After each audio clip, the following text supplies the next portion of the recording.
Sport Business. Global Sports Intelligence. Hello and welcome to this week's edition of the Sport Business Podcast, getting you up to speed with the stories powering the global sports industry. I'm Catherine Davies, America's Bureau Chief of Sport Business, and I'm the host of this weekly podcast. This week, I'll be joined by Matthew Glendinning and Martin Ross, who will bring us some sharp insights on golf's DP World Tour, formerly known as the PGA European Tour, which has secured an extension with its title sponsor, as well as a brand new deal with AWS. Then Joseph Perry will jump in with news of his recent trip to Berlin, where he attended the NFL International Series game in the city's Olympic Stadium. He'll bring us up to speed on the NFL's global market program and what other leagues and sports might learn from it. Then Joe and I will dig deep into the tender currently ongoing for Spanish LaLiga domestic rights and how LaLiga has tweaked the tender to try to bring maximum value and to fend off the challenge of the concurrent tender in Spain for the UEFA club competition rights. We also discuss the marketing gold of that icicle kick, a Pukshash quality goal in the middle of a blizzard during the final of the Canadian Premier League, clips of which have gone viral, along with a major football fan banning order in Scotland and some news about next week's Ashes cricket tournament. All this is coming your way in just a few moments. But before we start, we'd like to remind you, our listeners, to please leave us your feedback on today's podcast in a review on the Apple Podcast and Spotify platforms.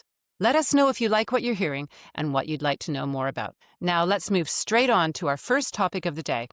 I'm here with Matthew Glendinning, our European sponsorship editor, and Martin Ross, global news editor. And just saying, Martin is our local resident golf expert. And they're going to dig deep into the latest news that the DP World Tour, formerly known as the PGA European Tour, has secured an extension with its title sponsor, as well as a brand new deal with AWS. But first, welcome to the podcast, gentlemen. Good to see you last week in the office. Matthew, how are you doing? I'm very well, thank you, Catherine. I've had an interesting week. I've written one or two stories that I'm quite pleased with. So I can talk about them now, or you might like to say hello to Martin. We will bring Martin in a minute. He's up there in Glasgow and he's got something to tell us. But Matthew, I think there was something particularly about a headline that you wanted to bring to our attention. We've been asked. Generally, there's a consensus that we need to write more punchy headlines. But today I've written a headline, or this week I've written a headline which had the word ignite and lubricants in for the first time in my life, not surprisingly. But there's a serious subject behind it, which is that in MotoGP, Repsol, the former main sponsor of the Repsol Honda team, which left the sport last year, is back.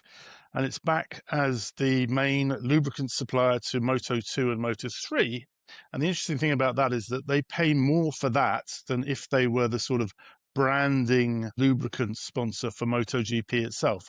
And the reason that is because you need to be able to actually sort of make the actual lubricant yourself and prove it within the sport. So Moto2 and Moto3, you can prove it that all the teams use your lubricant, whereas in MotoGP, all the teams use their own lubricant supplier.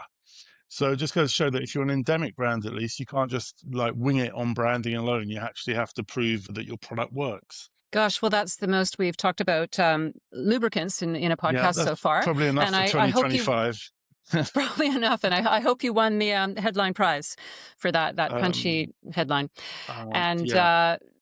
Moving over to Martin, I don't know if you can beat that, Martin. How are you keeping up there in Glasgow? I'm good. A bit low on lubricant chat, but maybe we'll move on. Yes, I want to ask you about the seismic moment for a topic and league very close to your heart, the Canadian Premier League. You gave us a tip-off last week to watch the snow final.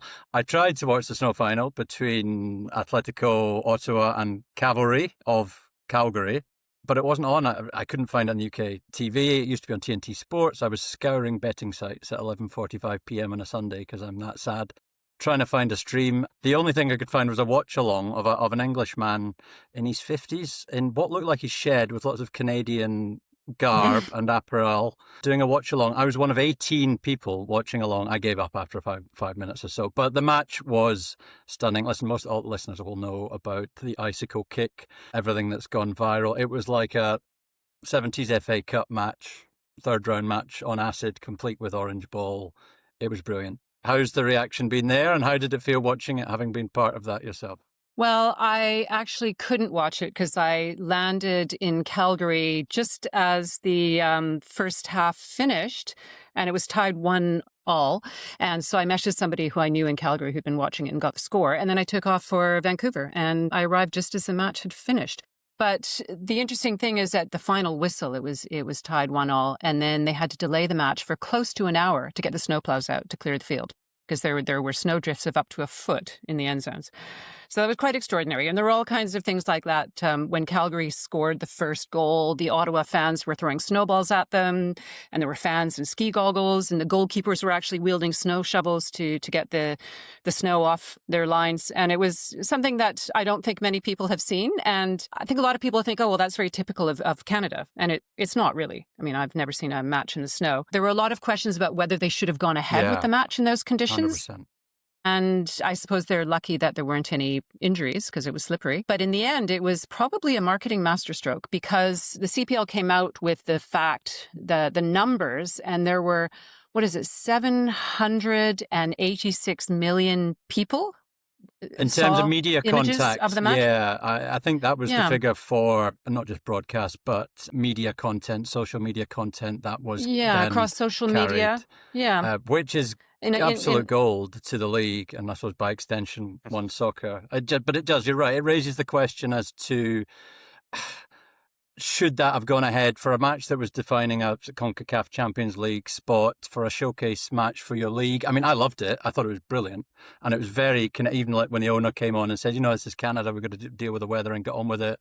The Atletico coach, I think, was a bit more downbeat about it. Says this is like playing on a beach. Yeah, it's a tricky one. I loved it, but it does raise questions as to how seriously you're taking your sort of professional showpiece event. But I'm all for it. And who scored the first goal for Cavalry? It was Fraser Aird, who grew up in Glasgow, who was wearing short sleeves and no gloves. A tough man. Yes. They breed them tough up there in Glasgow, don't they, Martin? I don't think they had much choice, because they had it was on TSN. It was live on TSN. It was also live on Fox Sports, and I believe it was Fox Sports 1 in the US. And if it wasn't, it was definitely Fox Sports 2. So those two channels are available in, tens of millions of households in the US. So it's very difficult to postpone a game like that. And the women's professional league in Canada, the Northern Super League, they took the decision to postpone their semifinal match in Toronto on the same day. And I think perhaps it could have been a mistake, because they missed out on the same kind of marketing gold that the CPL got. But we'll see what happens. They did hold the game the next day in a bit of snow, and it went ahead and it was fine. But that's enough of Canadian soccer. I think we need to move on to the subject at hand, which is golf. And I'm going to direct the first question to you, Matthew. As I mentioned earlier on, the DP World Tour has renewed with its title sponsor, DP World, and it has secured a new deal with AWS. First of all, how important is the DP World renewal? How important is that for the tour?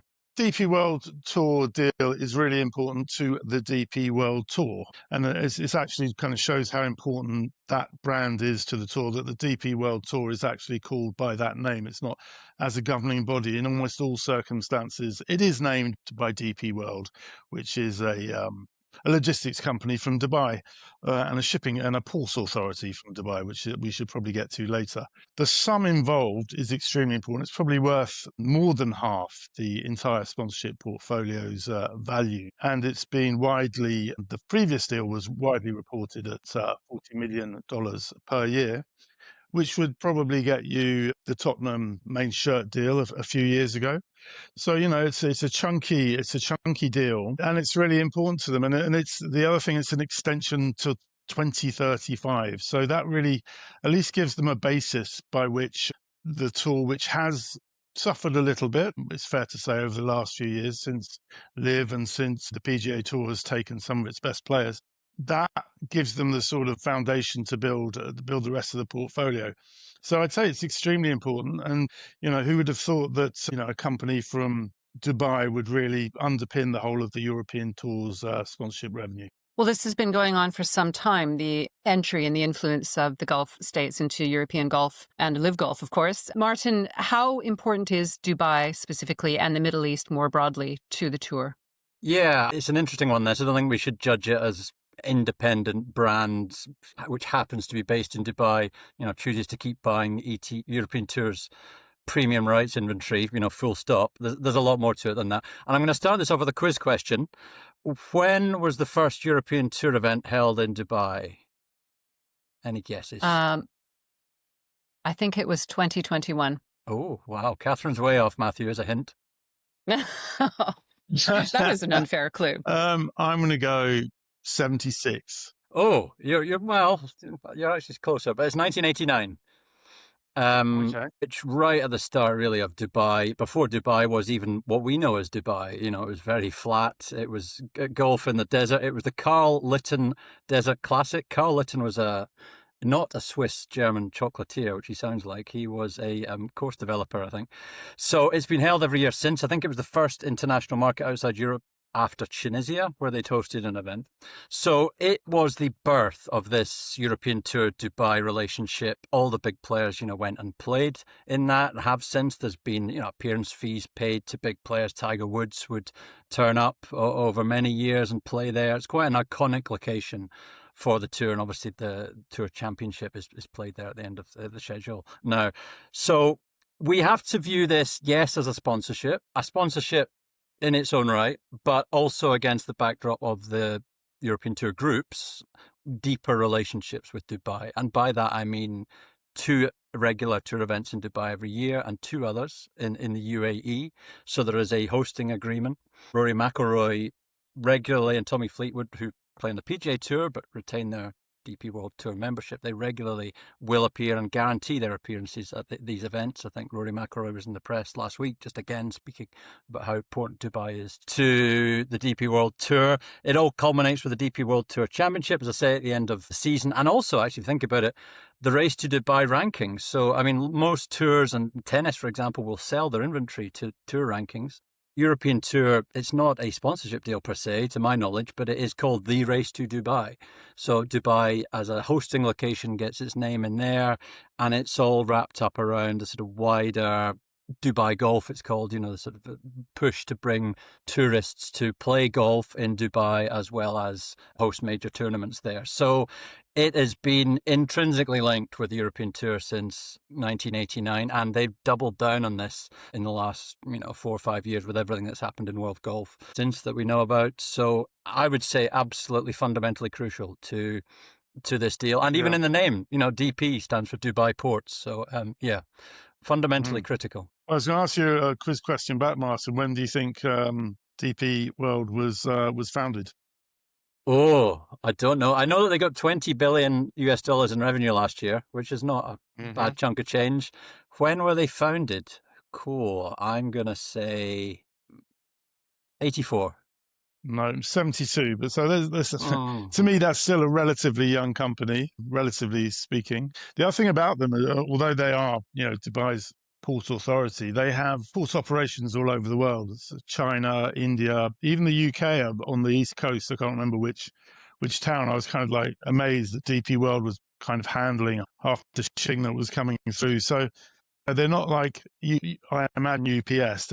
They're not sort of parcel transport or slightly bigger objects. They're really in the game where if you make a deal in this as a logistics company of this nature and you meet a decision maker at a golf course, that deal could be worth absolute millions. It's not just a sort of $10,000 deal. It'd be millions in perpetuity.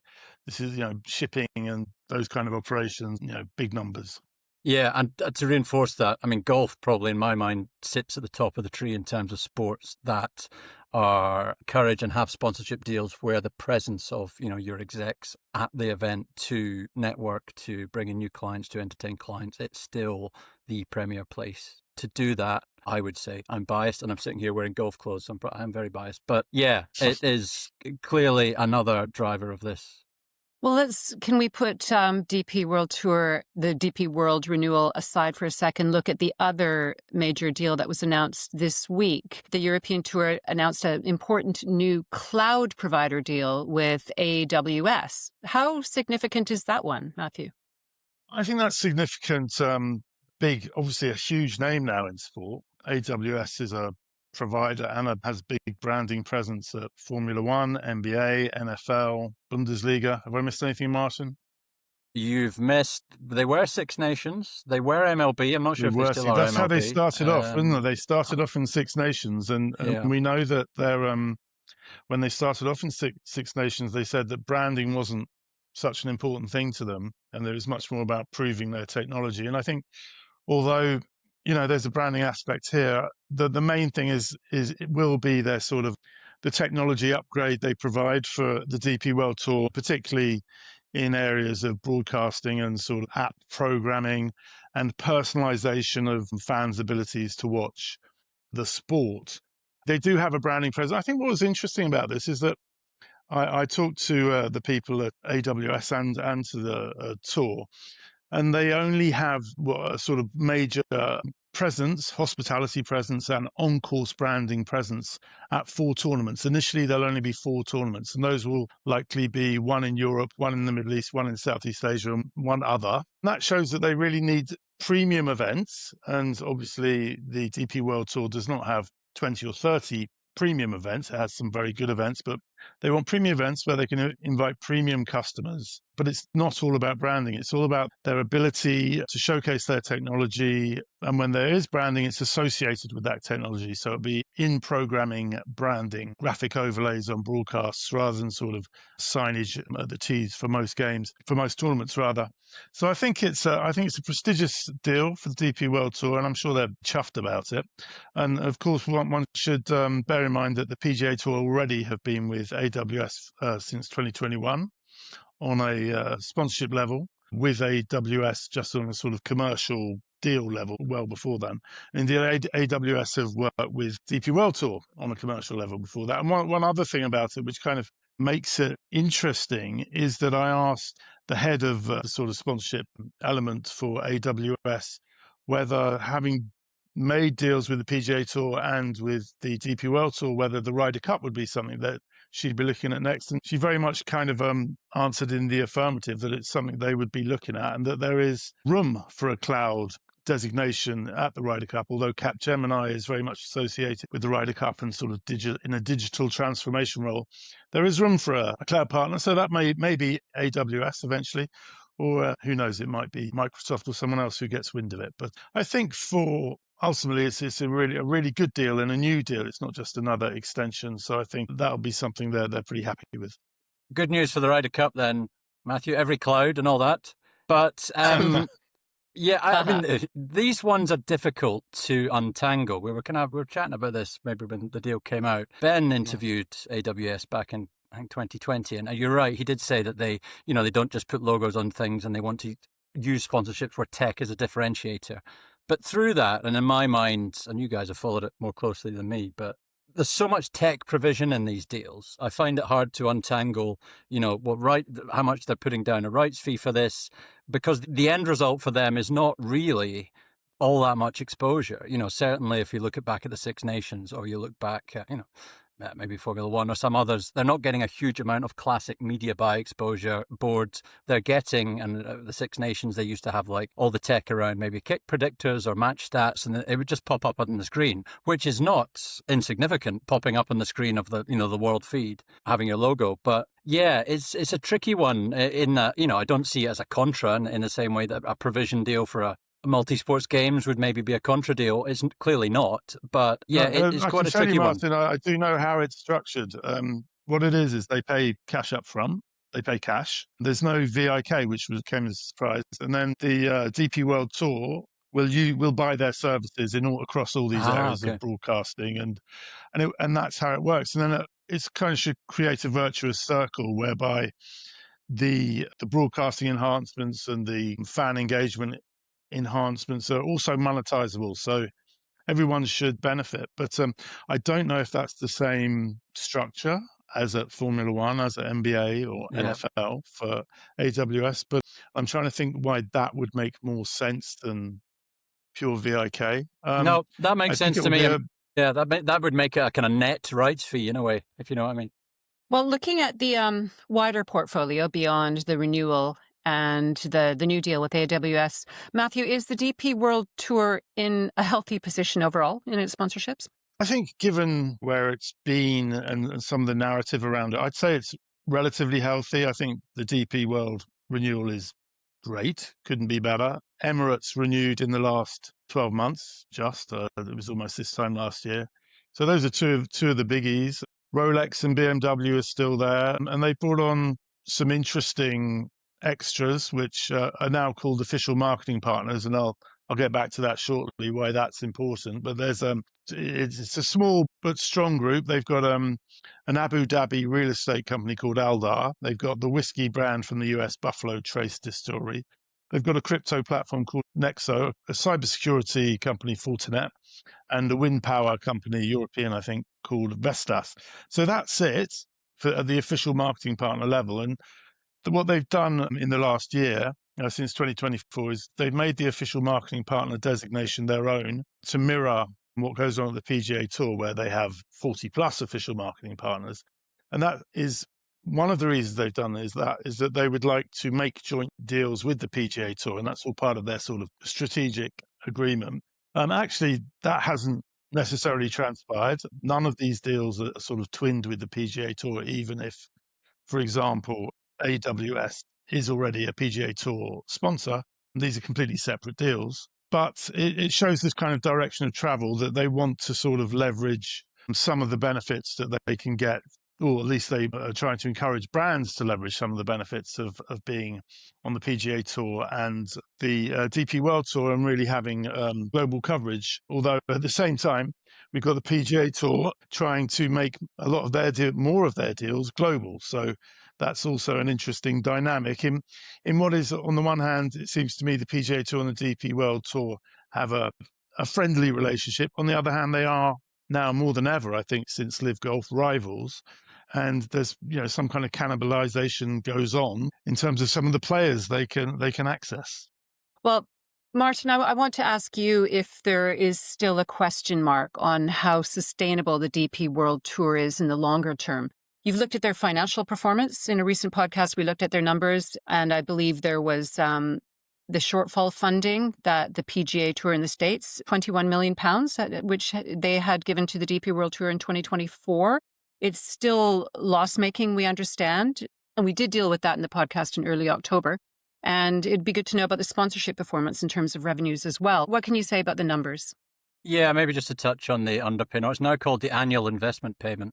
We did cover this in the podcast, and there's a story on sportbusiness.com as well. October the 13th, that's when the podcast went out. In Red Zone, I believe it was called. So, yeah, there is a shortfall funding. It is cash that the PGA Tour commits to pay in return for the shares it has in European Tour Productions. This is in place until 2027, but longer in terms of the latest alliance between these two in a bid to fend off really the threat from Live and an increase.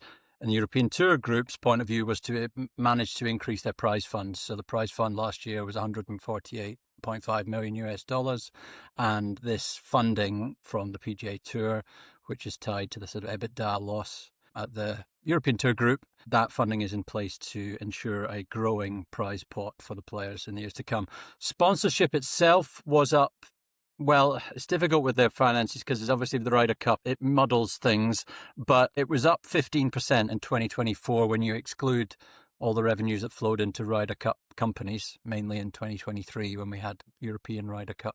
Matthew's sort of taking you through some of the sponsors there. Yeah, Rolex is a big one this year. I think it expires the end of this year. There was a line in the account saying that I think they expressed confidence of a renewal. That's a big one for them. Then, yeah, media was also sort of showed a marginal uplift in 2024 as well. So the latest financial accounts, I say, which we dove into some quite deep detail in the article we did, the latest accounts don't paint a picture of a tour in distress, but again, loss-making once again, and amid the sort of growing doubts about, what is the future of golf. But revenue stream-wise, commercial revenues have been going upwards, actually, despite all the ructions there have been in the sport.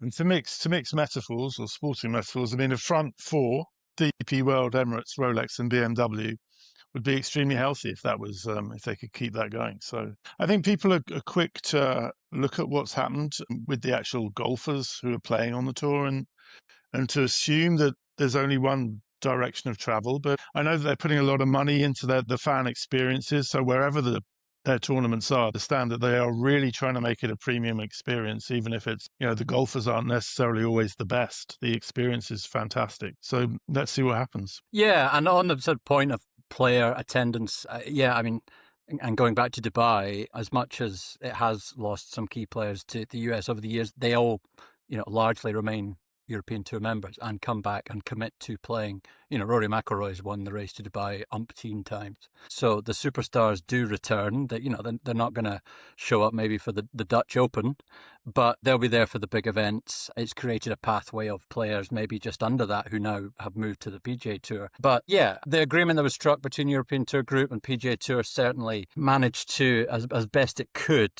satisfy both tours in terms of participation. Yeah, I mean, I would say they are allies at the moment. Clearly, they might both wish to have certain other players from respective tours, but yeah, they have aligned very much so in the threat of live. I'd also like to throw in a final quiz question for the wrap up, Catherine. If that's if you're okay with that. No, I'm up for this one. Go on. Well, it's this is turning into a very different podcast, a quiz podcast. The European Tour, this is their second ever title sponsor. They have had a title sponsor before. Although, if you don't know, I will forgive you both because it actually predates Sport Business. 1988. Wow. Was it a cigarette firm? Was it a cigarette company? No, but the Benson and Hedges were a big golf sponsor in the 80s. Yeah, but no, it was automotive.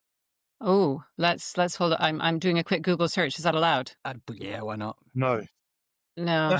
It was. Well, you know what? Volvo. Didn't come up with anything. Volvo was the really? answer. 1988 to 1995, and also in the late 80s. And Matthew will like this one. The Ryder Cup in 1989 had a title sponsor, which was Johnny Walker, which then became a presenting sponsor for the Ryder Cups in Europe. So, change days. Anyway, this is a very new podcast we have, interspersing intel with quiz. I think it's something to do with it. I think golf brings out the quiz master in you, Martin. It does. Matt Cutler would be proud of us. He would indeed. Hi, Matt. Right. Well, we'll have you all sending in your quiz questions for future podcasts, and we'll deal with them here. But for that, thank you both, gentlemen. I think we've done that subject very well. I've learned a lot. And we're going to move on to our next segment of the podcast, where Joseph Perry will come on and tell us about what he experienced in Berlin when he was at the NFL International Series game there. So thank you both, gentlemen. We'll see you soon, and we will be right back in a few moments. Stay ahead in the business of sport with Sport Business newsletters, covering the biggest stories driving the industry, delivered straight to your inbox at no cost. Sign up today at sportbusiness.com. Welcome back to the Sport Business Podcast, bringing you the latest sport business industry news and insight. I'm here now with Joe Perry, our editor of Sport Business Media, who's just back from a few days in Berlin, where he was fortunate enough to attend the NFL Berlin game at the city's Olympic Stadium.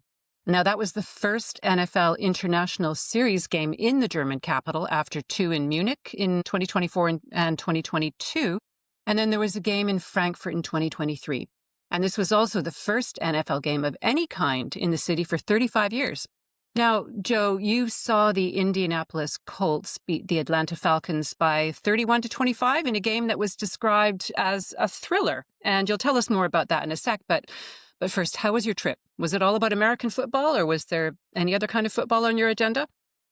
Yeah, it was a fantastic trip, actually. We spent sort of the first half of it speaking to a lot of executives, a lot of people from the franchises, the NFL, but also the German Football League, the DFL, to find out more about why the NFL was in town and what other sports rights holders are learning from them. So that was really interesting. And then over the weekend, had the chance to go to a Bundesliga match, Union Berlin against Bayern Munich, which is an incredible experience. And like you say, on the Sunday, watching the Colts against the Falcons at the Olympic Stadium. Have to say those experiences are worlds apart, really. I was on the terraces for the Bundesliga match, having a really authentic German football experience. It was a brilliant match. Went to the last minute where Harry Kane scored an equaliser for Bayern to maintain their unbeaten run. And then, in terms of the NFL, went to overtime. Really thrilling experience. They put a lot of effort into it. You could really tell as the stirring pre-game show all about the fall of the Berlin Wall 35 years ago and how the NFL has been part of the story of modern Berlin. So that was fantastic. And the game itself was really good quality. Well, that's quite a bumper weekend of sport for you in Berlin. Just a quick question about the Bundesliga match. Was my boy Alphonso Davies playing for Bayern yet? Is he back yet from injury? He wasn't. I think he's been wrapped in cotton wool for the time being. I know all of Canada is crossing its fingers and hoping he's fit for the World Cup, though. We do hope that.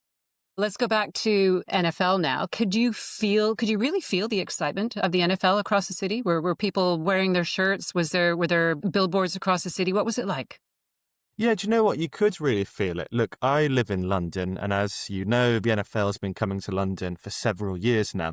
But I have to say, unless you are right by Wembley Stadium or Tottenham Hotspur Stadium, which host the games, it can quite easily pass you by. That was not the case whatsoever in Berlin. From the moment I stepped off the plane, you could see billboards, flags all over town. There was even a kebab shop takeover. That shows how much time, effort, energy had gone in to promoting the NFL on behalf of the league. But also actually franchises were taking part and pulling their weight too. So the NFL for several years now has had a global markets program that basically gives franchises the right to self-promote in a country for 5 years at a time.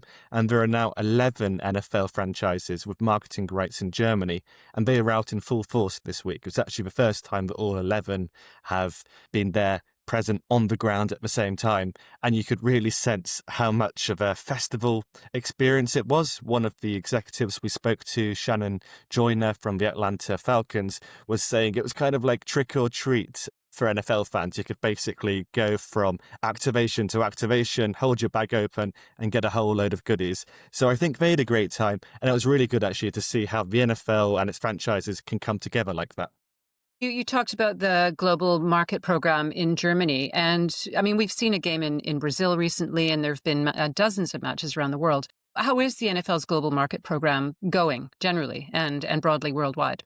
It's a really interesting concept. To give some background, it launched in 2022 and 2025, 3 years on, now all 32 NFL franchises have at least one global market that they're activating in.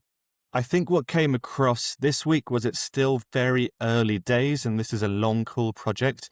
So we spoke to the Falcons, we spoke to the Colts, we spoke to the NFL itself, and they were all repeating this is the first part of a much longer process. And it's one thing to engage fans, it's another thing to monetize them. And that's certainly going to be their priority in the years ahead. But that's difficult. Just one of the challenges that Roger Vandersnick from the Colts was talking about was the European Union's data protection laws, which are much more stringent than in the US. And that means it's much harder to monetize a fan in Europe and use their data than it might be in the US. So they're on a upwards learning curve at the moment, but I think over the next few years we're much more likely to see some more aggressive monetization and marketing happening now that those teams have deep roots to the countries. Well, can you see this program working for other leagues and sports? I mean, we've seen the attempts of various European football leagues to play matches abroad, and the LaLiga's attempts to play a match in Miami was scuppered, and that has aroused all kinds of commentary on both sides of the argument. But do you think a program like this could work for European football leagues, for example? Well, I think we have to treat them as two separate things. So the NFL has its international series, which is about taking games to other countries, and that's centrally organised by the NFL itself. They keep 100% of those revenues. On the other hand, you have the Global Markets Programme, which is much more franchise-led. And I know that is something that other sports and other leagues are looking at to see what they can learn from that. The Bundesliga, for example, Per Naubert, who's the CEO of Bundesliga International, the subsidiary responsible for selling the international rights to the Bundesliga and looking after their internationalization writ large. He said that one of the things they're really exploring is how those franchises tell stories in other markets. He said, as a whole, Germans could learn a lot from Americans when it comes to storytelling. So there are definitely aspects that other teams and other leagues are looking at. I think one of the things that works really well for the NFL with the Global Markets Program is that it's a closed shop league. So teams have that security and they have the time and they have the resources to go and invest as we were saying, these are long-term projects. They might not pay off within the next 3-5 years. They're looking beyond that. If you're a German Bundesliga team fighting relegation every year, you have more immediate priorities. So that might not be the model that works for you. But as I was saying, within that, I think there is a lot that other teams and other leagues can learn about how you form very deep and specific ties with certain markets. Well, Joe, as a final question on this, do you know if the NFL had any advice for the DFL to moving forward with its own potential, taking the game outside of Germany or its global marketing? Well, throughout the week, the NFL and the DFL were swapping tips with each other. And we've already mentioned how the DFL is looking to learn from the storytelling that the NFL does in international markets. I think one of the pieces of advice that came across from the Colts when we spoke to them was about how important it is to be authentic, to understand the local culture, really understand the local fan and the local humour. That's really important. I think also one of the things that the DFL is looking to learn from the NFL is about how you show you're there for the long haul. It's really important, I think. That's part of the Global Markets Programme, is we are making a long-term commitment. I think the DFL, perhaps through a different mechanism, also wants to show fans, whether it's in Brazil or US, that the DFL is also interested in investing in those places for a long time to come. So that's that side. I think on the flip side, one of the things that Brett Gosper, who is the head of Europe and Asia Pacific for the NFL, was saying that they can learn from the Bundesliga is how they really market in areas and countries where foreign players are coming from. That's something he said the Bundesliga does really well, using foreign stars to really push in those markets. And I think that's something that we might see the NFL trying to do as it becomes a more international league with more players from further afield. I just want to ask you anecdotally about the German audience. Do the people in the stands, do you have the feeling that they really understood the game? Were they there to see a big American razzmatazz show, or did they really get the rules of the game? Or did they support one team or another? What was it like? Were they as educated as perhaps British fans who've had games at Wembley for years now? Or what were the audience like? Yeah, absolutely. It was a knowing crowd, as we say. It was really clear how passionate they were for the sport. It was interesting, you mentioned in the intro how this is actually the second time that Berlin has hosted the NFL. The first time was an exhibition match, which was just 9 months after the fall of the Berlin Wall. And some of the media reports from that time said the fans didn't really know what was going on. They were cheering at the wrong moment. No one really seemed to know the rules or who'd won at the end. That was night and day. This time it was really clear that the German crowd is really passionate about their NFL, that it's a huge market for the NFL. And I could see in the years to come, Germany being perhaps a hotbed of talent as well. So on a sporting level for the NFL, there were so many people there who were interested in watching. It strikes me as only natural that there'll be a whole generation of kids in Germany now who are also really interested in playing. Stay ahead in the business of sport with trusted news, data, and analysis across media rights, sponsorship, and more. Explore our subscription options at sportbusiness.com. Welcome back to the Sport Business Podcast, bringing you the latest sport business industry news and insight.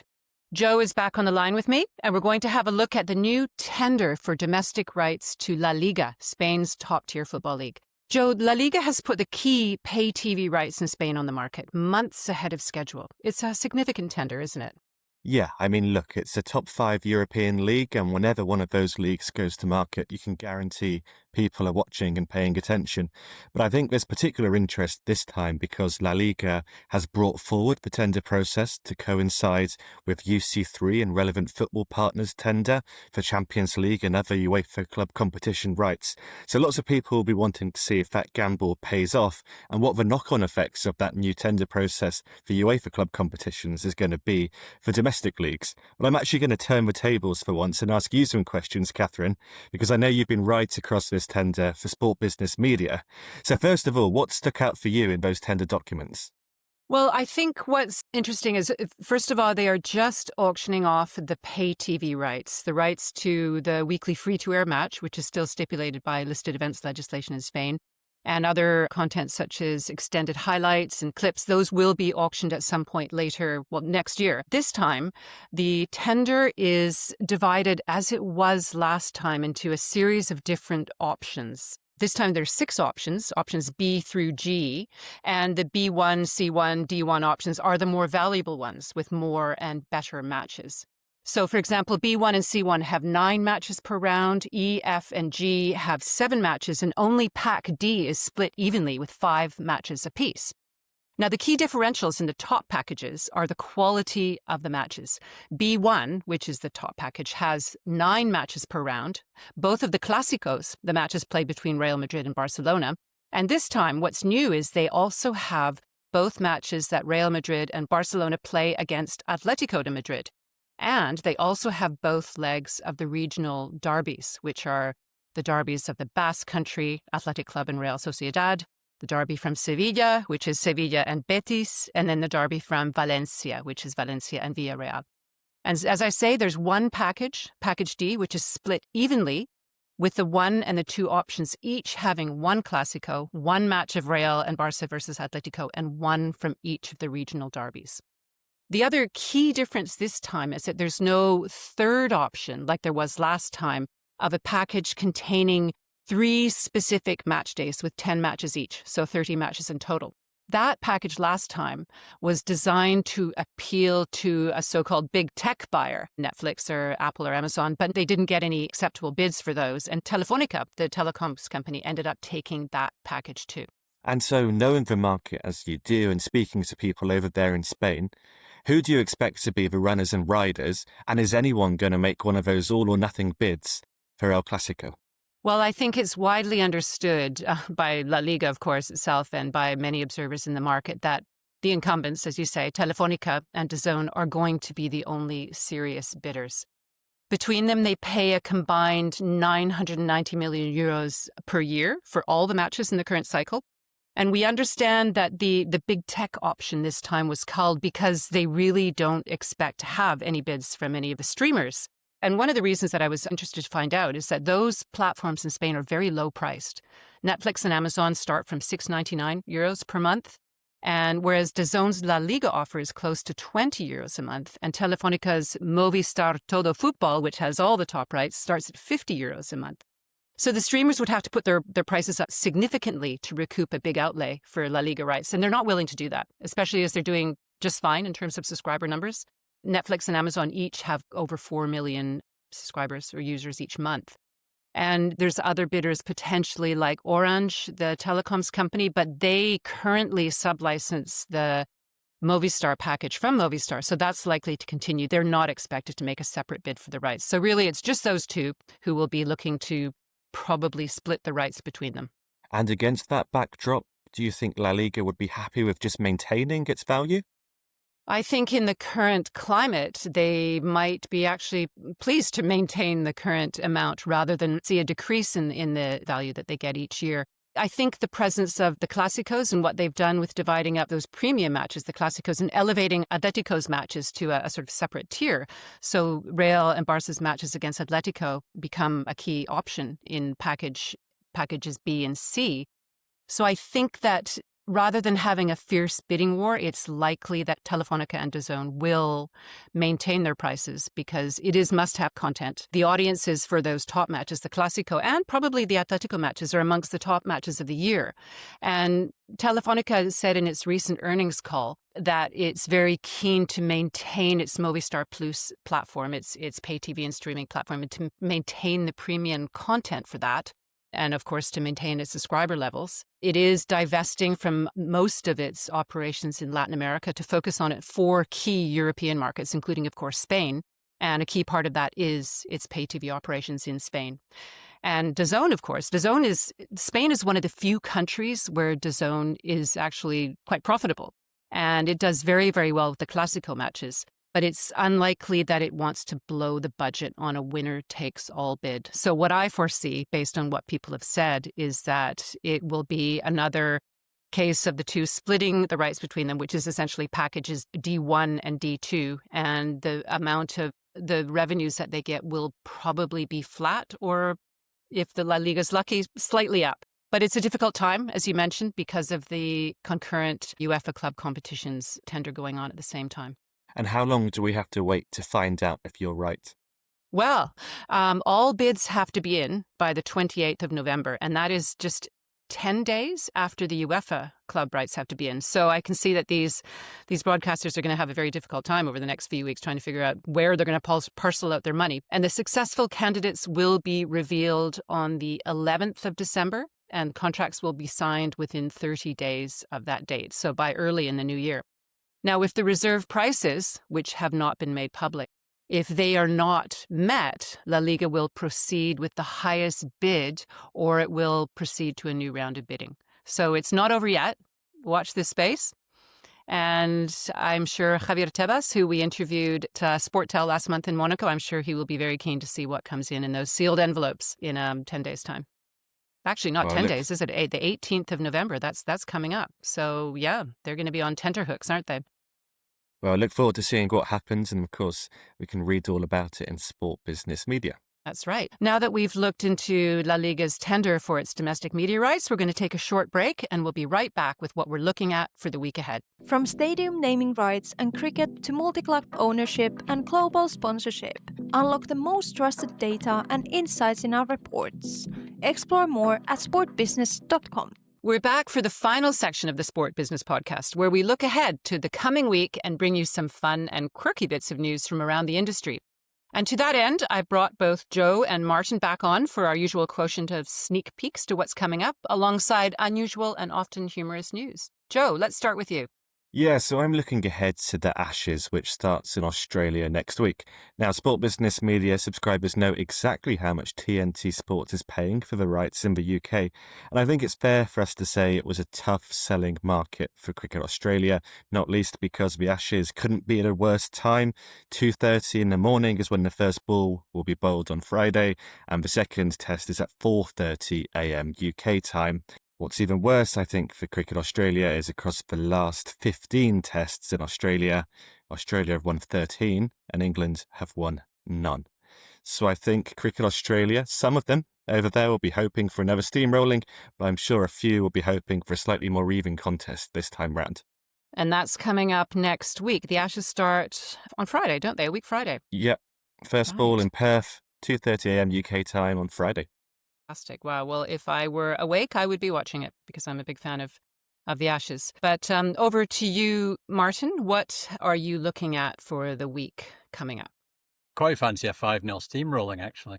No, only joking. We are ardent supporters of England cricket team up here in Scotland. I am looking ahead to, with my sensible work hat on, I'm looking ahead to the deadline on Tuesday, the 18th of November for the Champions League rights bids, the global package, the big five and all that. But we've really discussed that quite a lot. I am going to look ahead to a far more pressing topic, which is a major football fan banning order here in Scotland. It's not the Green Brigade Ultras who've actually been banned by Celtic for misbehaviour. It is Tranent Juniors are playing a huge Scottish Cup match against Inverness Caledonian Thistle on November the 29th.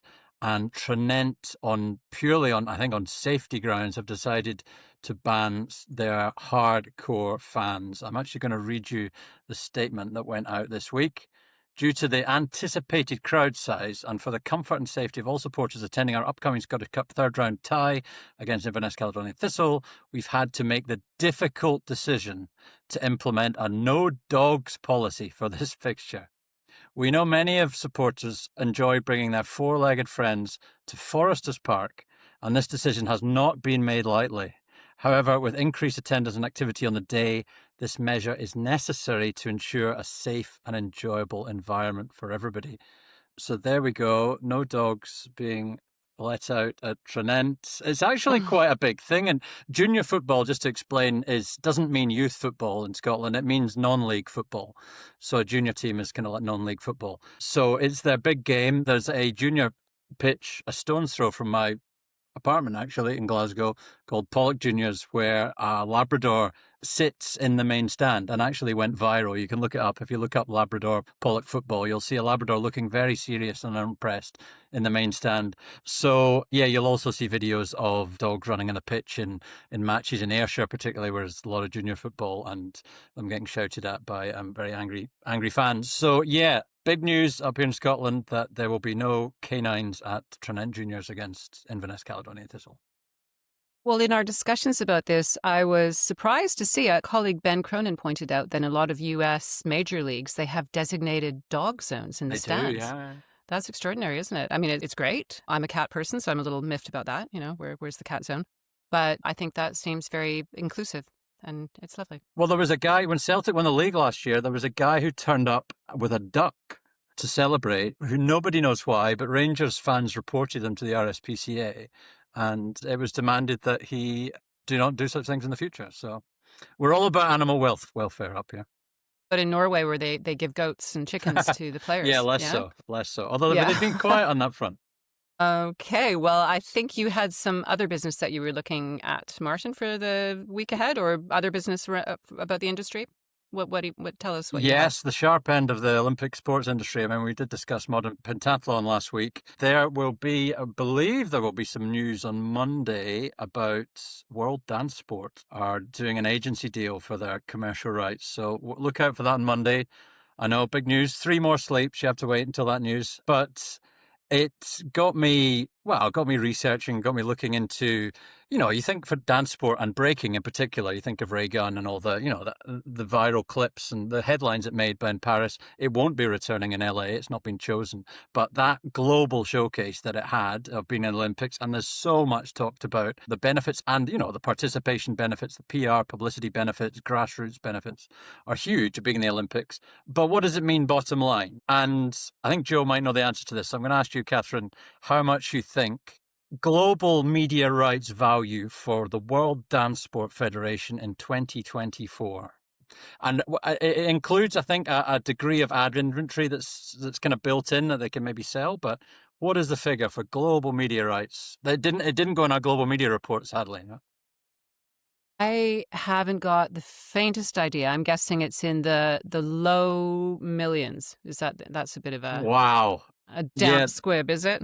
No, it is 33,720 Swiss francs. Oh. And these are flagship deals with the Lithuanian public broadcaster. Dancing's actually pretty big in Lithuania. They love ballroom dancing. And Radio Bremen, which is a sort of German regional public broadcaster that streams stuff, they like to stream dancing. And then they also made some other commercial revenue from a big ticketing show in Blackpool. So, yeah, just a reminder for me how tough life is at the bottom. It is budgeted to increase to 75,000 in 2025. So they've got a packed calendar. They have sponsorship revenue is going up this year because of a deal with Google. Google have got involved with World Dance Sport Federation. I sort of wonder what happened to the trajectory of dance sport. I remember back in this is going to date me, back in the mid to late 90s, I was at a launch event somewhere at a venue in London with IMG, and I remember chatting with Mark McCormack, the founder, because it was an event to launch their 11-year joint venture with Dance Sport, which is what the federation was called back then. So it was a joint venture from 1997 to 2008, and it guaranteed worldwide television distribution for the for the 11 years. So I'm just wondering where that went, because at the time, I remember the event was quite a big event, and it was heralded as the next big thing. It was going to get in the World Games and in the Olympics and all the regional games and so forth. So not quite sure where it went. Yeah, I mean, they would bite your hand off for that deal now, to be honest. It remains in the World Games.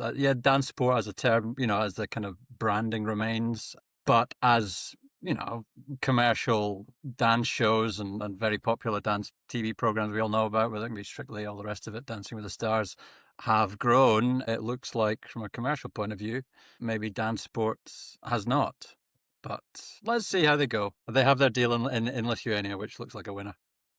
Maybe they need to become a Winter Olympic sport. I'm sure that would go down well for federations. Didn't we just write about how the Winter Olympic sports don't want anyone else honing in on their turf? Is that? They did, and they already have dancing on ice, so I think they're sorted. Of course, yeah, right. Well, on that happy note, I think it's probably a good time to wrap up this week's podcast. Thank you both, gentlemen. Now, got any plans for this week? Where are you off to? I'm off to watch Scotland against Denmark in a crucial World Cup qualifier that if Scotland avoid defeat against Greece this weekend will be a winner-takes-all on Tuesday to have the opportunity to lose to the Cape Verde Islands in Mexico in the summer. So it's a big match. Well, I'll be watching Canada versus Ecuador. And Joe, I'm hoping that our Bundesliga boy will be back on the pitch. Remember him? And I think Canada has a very good chance against Ecuador. So we'll see what happens. Who are you going to be watching this weekend? Well, unlike Scotland, England have already booked their place at the World Cup. We don't need the full qualifying berth to be able to do that. So I'm going to be stocking up on sleep before I turn nocturnal for the Ashes over the next 6 weeks. There you go. Right. So that's our schedule for the weekend, at least. And we will be back at the same time next week for the Sport Business Podcast. Thank you very much, gentlemen. We'll be seeing you soon. To our listeners, if you want to know more about today's stories or any of our other reports and analyses, and especially if you're looking for the world's largest collection of accurate rights fees across media and sponsorship, you know where to go. Take a look at subscription options on our website or get in touch with us via email at info@sportbusiness.com. And as always, if you enter the code SBPodcast30 at the checkout, you'll get a 30% discount on annual and monthly Sport Business subscriptions. Please don't forget to share your thoughts on this episode and give us your feedback in a review on the Apple Podcast and Spotify platforms. And watch for our weekly LinkedIn posts promoting the podcast where you can, of course, leave a comment. Thank you all for tuning in, for reading, and for subscribing. I'm Catherine Davies, and we'll be back again next week with the Sport Business Podcast.